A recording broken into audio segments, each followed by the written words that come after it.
கர்த்தருடைய பரிசுத்த நாமத்திற்கு மகிமை உண்டாவதாக. இன்றைய வேத வசனம் யாக்கோப்பு 1:22. அல்லாமலும் நீங்கள் உங்களை வஞ்சியாதபடிக்கு திருவசனத்தை கேட்கிறளாய் மாத்திரமல்ல, அதன்படி செய்கிறளாயும் இருங்கள். யாக்கோப்பு 1:19 வாசிக்கிறோம், கேட்கிறதற்கு தீவிரமாக இருக்க வேண்டும் என்று. கேட்கிறதற்கு தீவிரமாய் இருக்கின்ற நாம் அதன்படி செய்யவும் கவனமாக இருக்க வேண்டும்.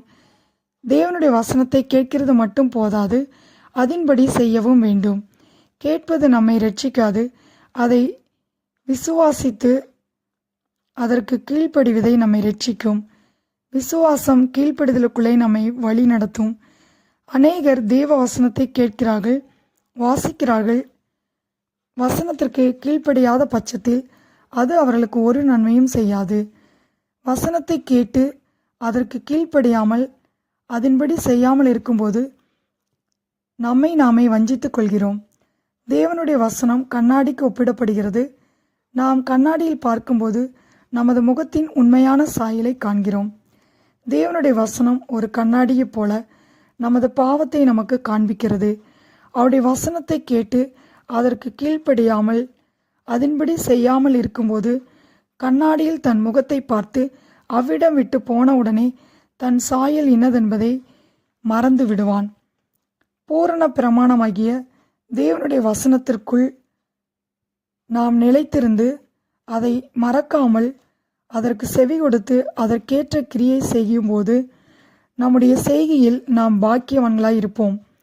அவருடைய வசனத்தை விசுவாசித்து கீழ்ப்படியும் போது அது நமக்கு இரட்சிப்பை உண்டாக்கும் தேவ பலனாக இருக்கிறது. விசுவாசமும் கீழ்ப்படுதலும் ஒன்றாகவே இருக்கும். பாவம் நம்மை வேதத்தை விட்டு பிரிக்கிறது, வேதம் நம்மை பாவத்தினின்று பிரிக்கிறது. நாம் எப்போது வேதம் வாசிக்காமல் ஜெபிக்காமல் இருக்கிறோமோ அப்போது நாம் தேவனை விட்டு விலகுகிறோம், வேதத்தை விட்டு விலகுகிறோம். நாம் வேதத்தை விட்டு விலகும்போது அநேக பிரச்சனைகளில் சிக்கிக்கொள்கிறோம். ஆம் பிரியமானவர்களே, நாம் திருவசனத்தை கேட்கிறதுனால் ஆசீர்வாதங்களை பெற்றுவிட முடியாது. அதன்படி செய்யும் போதுதான் நாம் தேவனுடைய ஆசீர்வாதங்களை பெற்றுக்கொள்ள முடியும். 2 கொரிந்தியர் 3:2-3 பவுல் சொல்கிறார், எங்கள் இருதயங்களில் எழுதப்பட்டும் சகல மனுஷராலும் அறிந்து வாசிக்கப்பட்டும் இருக்கிற எங்கள் நிருபம் நீங்கள் தானே. ஏனெனில் நீங்கள் எங்கள் ஊழியத்தினால் உண்டாகிய கிறிஸ்துவின் நிருபமாயிருக்கிறீர்கள் என்று வெளியரங்கமாயிருக்கிறது. அது மையினால் அல்ல, ஜீவனுள்ள தேவனுடைய ஆவியினாலும் கற்பலகைகளில் அல்ல, இருதயங்களாகிய சதையான பலகைகளேயும் எழுதப்பட்டிருக்கிறது. ஆம் பிரியமானவர்களே, இன்றைய மனிதர்கள் வேதத்தை வாசிக்கவில்லை, உண்மைதான். ஆனால் உங்களையும் என்னையும் வாசிக்கிற நிருபமாய் பார்க்கிறார்கள். நாம் மற்றவர்கள் வாசிக்கிற நிருபமாய் இருக்க வேண்டும். யாக்கோப்பு 1:22 படி நீங்கள் உங்களை வஞ்சியாதபடிக்கு திருவசனத்தை கேட்கிறவளாய் மாத்திரமல்ல, அதன்படி செய்கிறவளாயும் இருங்கள்.